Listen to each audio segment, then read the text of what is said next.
Cat in the Trunk, a short story by Robert Fairhead. Chapter 1. The Trunk. Stevie was slumped on the living room sofa when his mum and dad returned home from the shops. Their raised voices drowned out the old gangster movie on TV. "It's junk," Stevie's mum snapped. "No, it's not," his dad retorted. "It's an antique, and a bargain. The guy wanted 50 quid for it, but I knocked him down to 30. There was a moment's silence. Stevie slid down on the sofa. "You wasted £30 on an old suitcase." "It's not a suitcase," his dad protested. "It's a trunk, an antique travel trunk." Another moment's silence. Stevie slid further down on the sofa. "I don't care what you call it, just get it out to your shed before it drops dust everywhere. Or better still, stick it where it belongs, on the verge with all your other useless junk." Stevie's dad swore and stomped off through the house and out the back door, slamming it behind him. The TV suddenly sounded very loud, and Stevie hoped his mum wouldn't notice it or him, but her X-ray eyes cut through the back of the sofa. "What's this rubbish you're watching, Stevie? Don't you have homework?" she demanded. "No, Mum. We'll get outside and play or something. All this sitting around in front of the TV isn't good for you." Stevie dropped his chin and turned off the TV. The gangsters had just robbed a bank and were about to have a shootout with the police. "And stay away from your dad," his mum called after him as he trudged out the back door. "He's in a foul mood." Chapter 2. The Cat. Stevie's back garden, with its strip of overgrown lawn and low wooden fence, looked much the same as others in the housing estate, except for his dad's shed, which took over the rear half of the garden. It was a square, windowless, box-like building that Stevie's dad had built himself, and when his dad was in a good mood, which wasn't often, he let Stevie sit inside on a wonky chair and watch him fix other wonky chairs and tables to resell at car boot markets. At all other times, which was most often, the door was closed and the shed was strictly off-limits. Stevie's dad appeared from the shed and stormed back into the house. Stevie wandered around the garden, kicking straggly, weedy flowers, humming a tune to himself, trying to ignore his mum and dad shouting at each other. Shut up! He wondered why parents on TV never seemed to fight.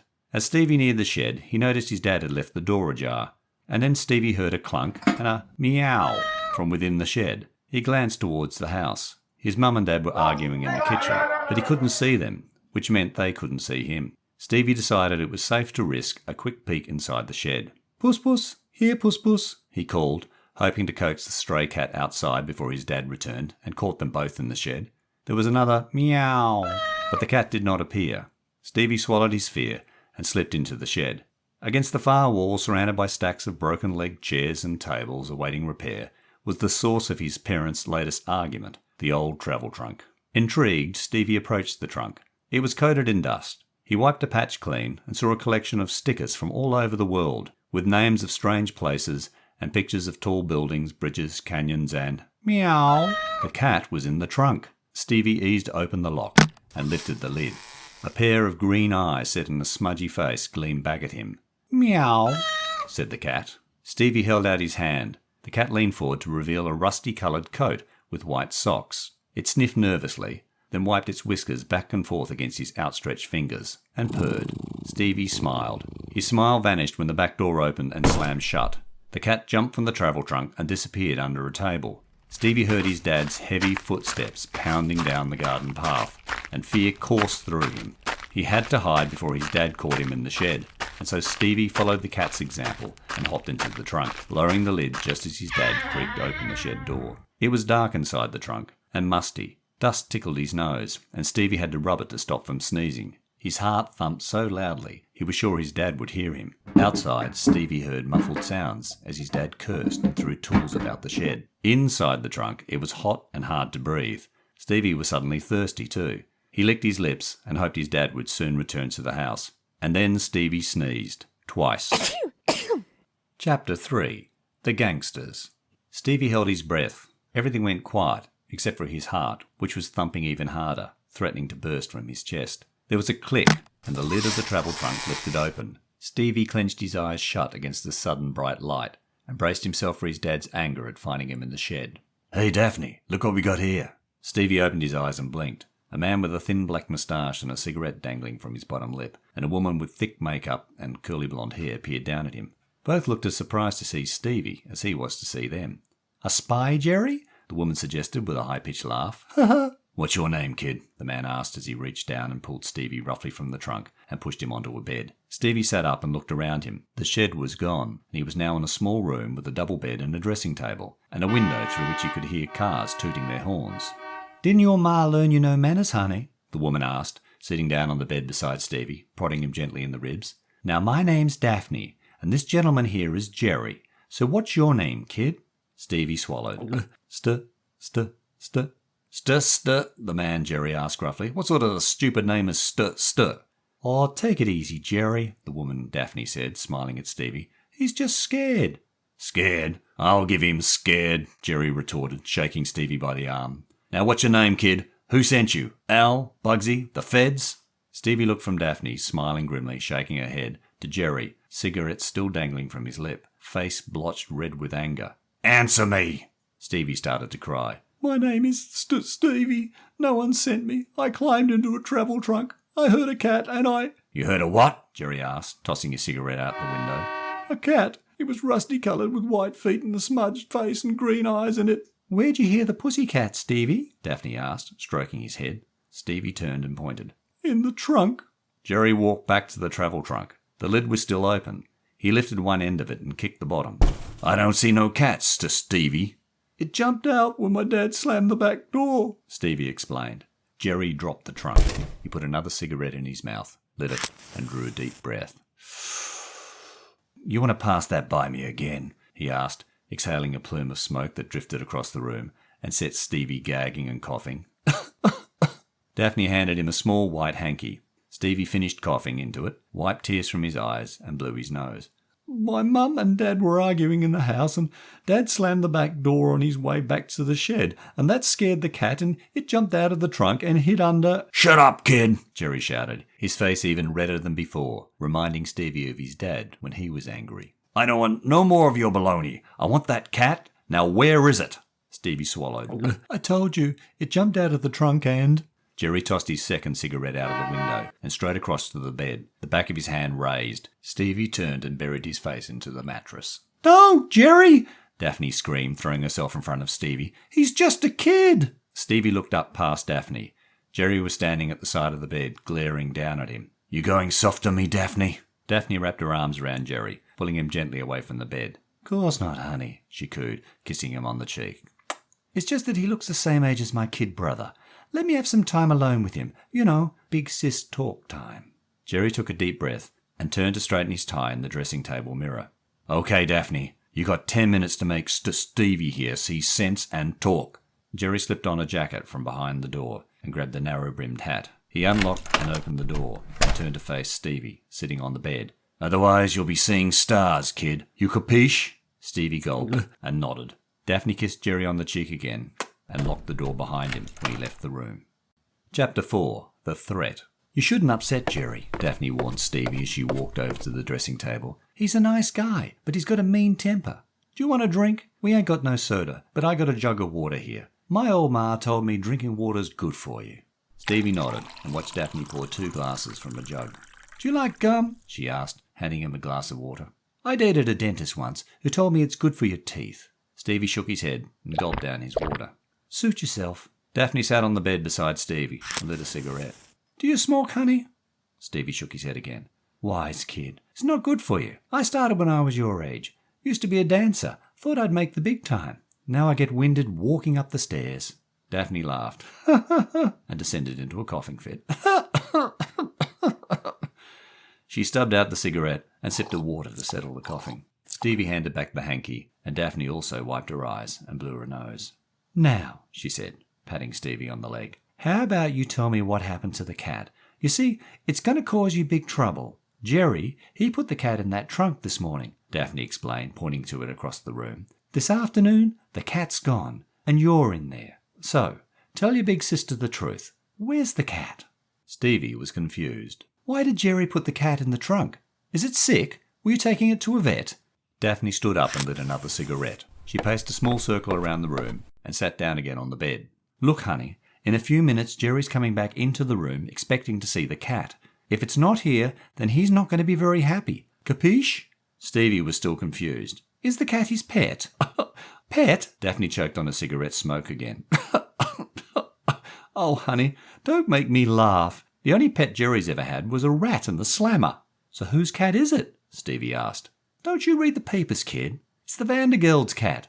Their precious Tom-Tom. Those Vandergelds are crazy rich and cat crazy. The papers say they spend more dough in a month on their cats than Jerry and me make in a year of busting banks. Stevie was beginning to understand. Oh, so you're gangsters. You rob banks. You kidnap people. Daphne stubbed out a cigarette and laughed. We're not gangsters, Stevie, she said with a smile. We rob banks, yes, and sometimes during the getaways we have shootouts, but we're not gangsters, and we're not kidnappers either. Well, only this cat, which I guess makes Jerry and me catnappers. Daphne laughed again. There was a knock at the door. Let me in. It's Jerry. Daphne stopped laughing. She grabbed Stevie by the shoulders and stared hard at him. Where's the cat, honey? It jumped from the trunk and ran under the... I'm sorry, Stevie, Daphne said, dropping her arms and giving him a sad smile. I'll ask Jerry not to be too rough with you. She stood and walked to the door. Stevie jumped up and ran about the room, looking for a hiding place. There was no space under the bed, and the window ledge was too narrow and too high up. With nowhere else to hide, Stevie hopped back into the trunk and pulled down the lid. He held his breath and listened to the door open and close. There were loud voices and then silence, followed by heavy footsteps approaching the trunk. Chapter 5. The Rescue. Stevie's heart was thumping hard again. The footsteps stopped and the lid of the trunk lifted. A bright light shone into Stevie's eyes, blinding him. No! He screamed, and the light dipped. It's okay, son. Don't be frightened, a strange shadowy figure reassured him. I'm a policeman. Stevie blinked as his vision gradually recovered. First he made out the uniform of the policeman standing beside the trunk. The police had come to save him from the gangsters. Perhaps they'd come to rescue the kidnapped cat, too. Stevie stood up and stepped out of the travel trunk. He looked around the room, which was once again crammed with wonky furniture and his dad's tools. He was back in the shed. I found him, the policeman turned and called out. He's in here. Stevie's mum and dad ran through the shed doorway and hugged him. Stevie's dad ruffled his hair while his mum kept kissing him and crying. Stevie's eyes were full of tears too. But later that night, Stevie was the happiest he'd been in a long time, perhaps since his last birthday. His mum had given him 2 helpings of ice cream, and his dad had set up the second TV in his bedroom. And best of all, Stevie hadn't heard his parents fight all night, nor had he been told off for going inside his dad's shed. The policeman had talked to him about the dangers of hiding inside trunks. Stevie had been tempted to tell the policeman about the gangsters and the kidnapped cat, but he decided against it. After all, Jerry and Daphne must have been a dream.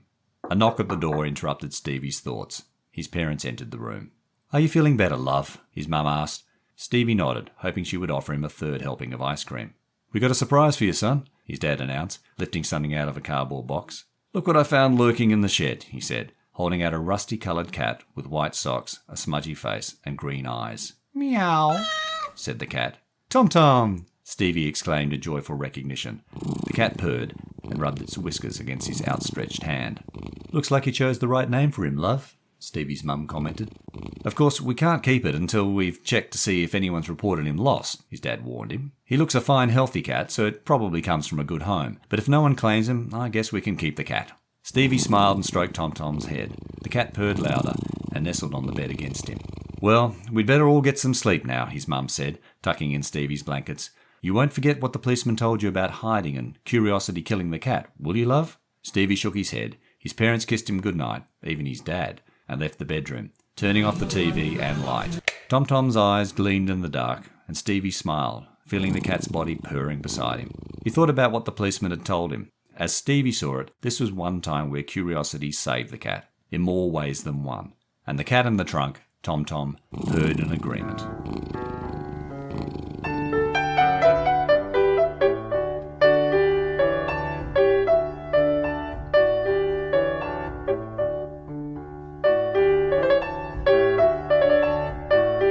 Hi, I'm Robert Fairhead from Tall and True Short Reads and the Tall and True website.